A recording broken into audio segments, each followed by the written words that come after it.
2022년 1월 15일 큐티 말씀입니다. 창세기 6장 1절로 12절입니다. 사람이 땅 위에 번성하기 시작할 때에 그들에게서 딸들이 나니 하나님의 아들들이 사람의 딸들의 아름다움을 보고 자기들이 좋아하는 모든 여자를 아내로 삼는지라. 여호와께서 이르시되 나의 영이 영원히 사람과 함께하지 아니하리니 이는 그들이 육신이 됨이라. 그러나 그들의 날은 120년이 되리라 하시니라. 당시에 땅에는 네피림이 있었고 그 후에도 하나님의 아들들이 사람의 딸들에게로 들어와 자식을 낳았으니 그들은 용사라 고대의 명성이 있는 사람들이었더라. 여호와께서 사람의 죄악이 세상에 가득함과 그의 마음으로 생각하는 모든 계획이 항상 악할 뿐임을 보시고 땅 위에 사람 지으셨음을 한탄하사 마음에 근심하시고 이르시되 내가 창조한 사람을 내가 지면에서 쓸어버리되 사람으로부터 가축과 기는 것과 공중의 새까지 그리하리니 이는 내가 그것들을 지었음을 한탄함이니라 하시니라. 그러나 노아는 여호와께 은혜를 입었더라. 이것이 노아의 족본이라. 노아는 의인이요 당대의 완전한 자라. 그는 하나님과 동행하였으며 세 아들을 낳았으니 셈과 함과 야벳이라. 그때 온 땅이 하나님 앞에 부패하여 포악함이 땅에 가득한지라. 하나님이 보신즉 땅이 부패하였으니 이는 땅에서 모든 혈육 있는 자의 행위가 부패함이었더라. 아멘.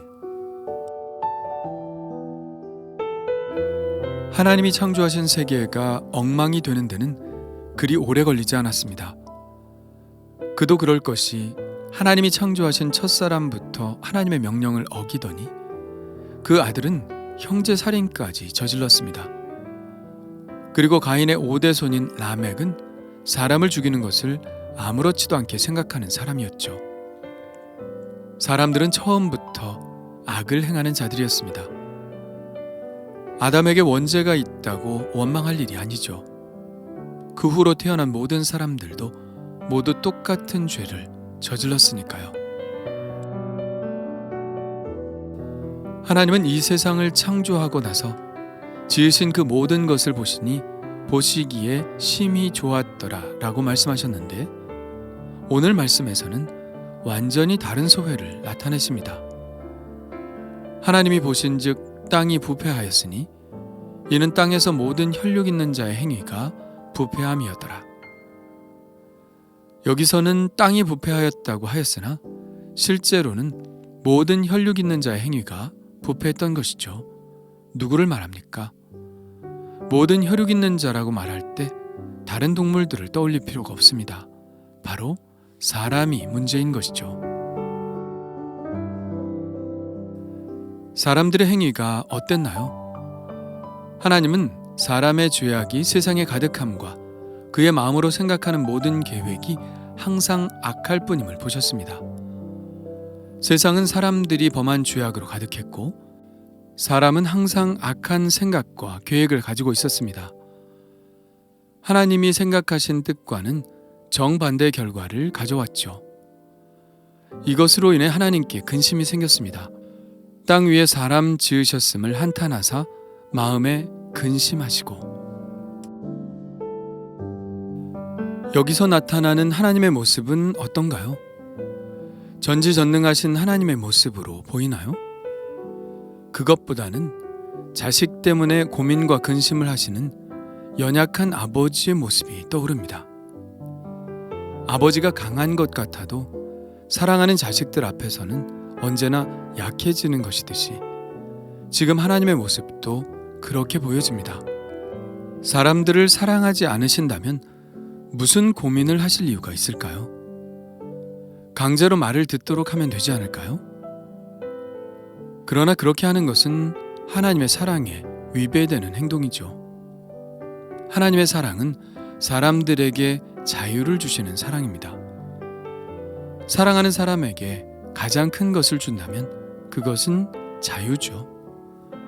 그 자유 때문에 자신이 상처받을 수도 있다는 사실을 알았지만 하나님은 사람들에게 자유를 주셨고 지금 하나님은 그 타락한 사람들의 모습에 상처를 받고 계신 것입니다. 그렇다면 사람은 어떤 과정을 통해서 이렇게 악하게 되었을까요? 그것에 대해서 1절부터 4절까지 나와 있는데요. 이 부분은 아주 난해한 부분으로 매우 다양한 해석이 있어 어느 한쪽의 해석을 지지하기가 쉽지는 않습니다. 왜 이런 문제가 일어나냐면 여기에 나오는 등장인물들이 정확히 어떤 존재인지를 규정하기가 쉽지 않기 때문이죠. 하나님의 아들들이 누구인지, 사람의 딸들은 누구인지, 네피림은 어떤 사람들인지, 또 용사는 어떤 사람들인지 알 수 있는 방법이 없기 때문이죠. 중요한 논점은 2절과 4절에 나오는 하나님의 아들들이 누구인지에 관한 것입니다. 첫째 견해는 이들을 천사들로 보는 견해입니다. 욥기에 보면 천상의 회의 같은 장면이 나오는데 이렇게 기술하고 있죠. 하루는 하나님의 아들들이 와서 여호와 앞에 섰고 사탄도 그들 가운데에 온지라. 2장에도 똑같은 구절이 나오는데요. 또 하루는 하나님의 아들들이 와서 여호와 앞에 서고 사탄도 그들 가운데에 와서 여호와 앞에 서니. 구약의 전통은 이처럼 천사를 하나님의 아들로 보고 있습니다. 요세푸스의 고대 유대사에도 이렇게 기록하고 있죠. 하나님의 많은 천사들이 여인들과 동침해 아들을 낳았는데 이 아들들은 자신의 능력을 과시한 나머지 모든 선한 것들을 경멸하는 불의한 자들임이 드러났다. 이들은 그리스도인들이 거인이라고 부르는 자들과 행동이 비슷했다. 확실히 유대인들은 이 하나님의 아들들을 타락한 천사들로 보았습니다. 그런데 만일 그렇게 본다면 몇 가지 문제가 생깁니다. 천사가 과연 사람과의 성적인 결합이 가능한가 하는 것입니다. 예수님은 그렇게 보지 않으셨죠. 부활할 때에는 장가도 아니가고 시집도 아니가고 하늘에 있는 천사들과 같으니라. 예수님은 천사는 시집가는 일도 장가가는 일도 없다고 분명히 말씀하셨죠.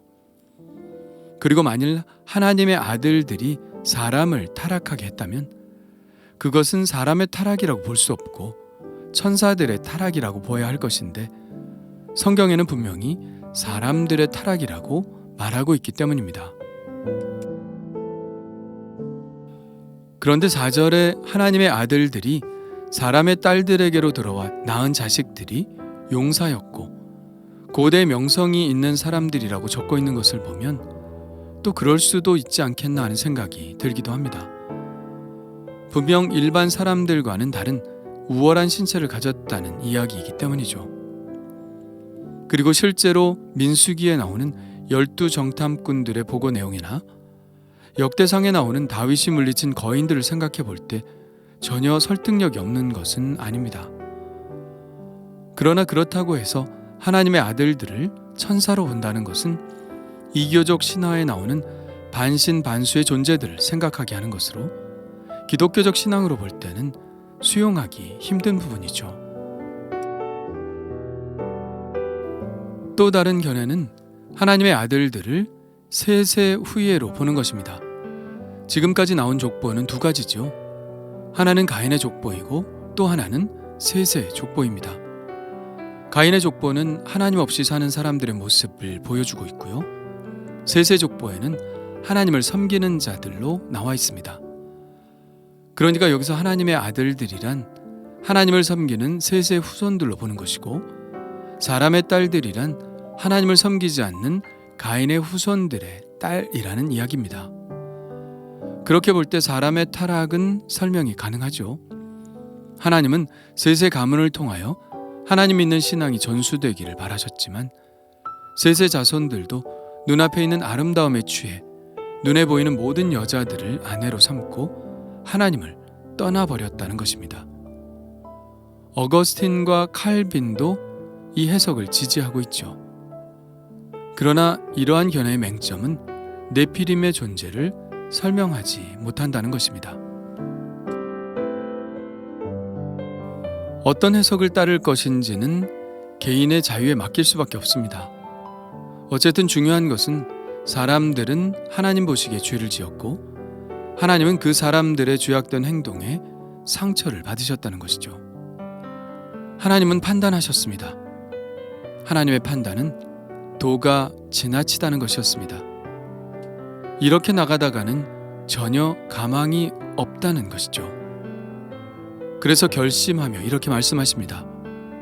이르시되 내가 창조한 사람을 내가 지면에서 쓸어버리되 사람으로부터 가축과 기는 것과 공중의 새까지 그리하리니 이는 내가 그것들을 지었음을 한탄함이니라 하시니라. 그러나 모두는 아닙니다. 완전히 남김없이는 아닙니다. 완전한 종말은 아닙니다. 왜요? 하나님께도 희망이 되는 한 사람이 있었기 때문이죠. 하나님은 이 한 사람에게서 새로운 희망을 보셨습니다. 그는 바로 노아인데요. 그러나 노아는 여호와께 은혜를 입었더라. 노아는 의인이요 당대의 완전한 자라. 그는 하나님과 동행하였으며. 5장에서 에녹에 대해서 말씀하실 때와 똑같은 말씀을 하십니다.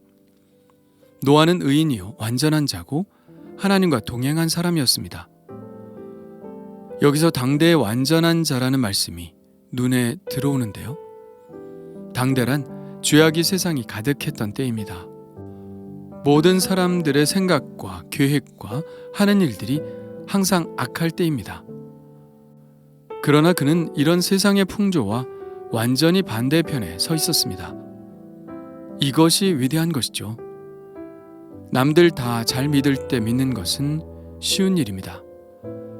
그러나 남들이 다 하나님을 배척할 때 나만 하나님을 믿고 그 말씀대로 순종하여 살기란 거의 불가능한 일이죠. 그러나 노아는 그렇게 살았습니다. 참 놀랍죠. 그래서 하나님은 새로운 희망을 준비하실 수 있으셨죠. 노아 한 사람이 뚝심 있게 믿음을 지켜 나갔기에 하나님은 인류를 보존하실 수 있으셨죠. 그렇다면 나는 어떤가요? 나는 이 어두운 시대에 여전히 빛을 내고 있나요?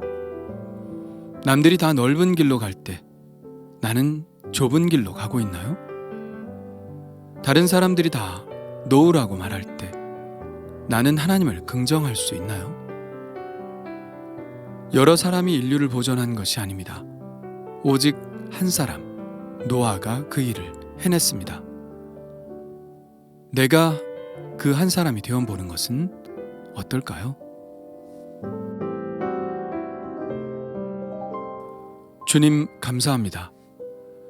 저의 존재가 하나님께 근심을 드리는 존재가 되지 않기를 원합니다. 주님의 기쁨이 되는 자녀가 되게 하여 주옵소서. 나의 쾌락에 대한 관심보다 하나님 아버지의 마음에 더 관심을 갖게 하여 주시고 하나님의 아프신 마음을 헤아리는 자가 되게 하여 주옵소서. 노아처럼 어두운 시대의 빛으로 살아가기를 원합니다. 성령으로 충만하게 하시사 늘 이 빛을 내게 하여 주옵소서.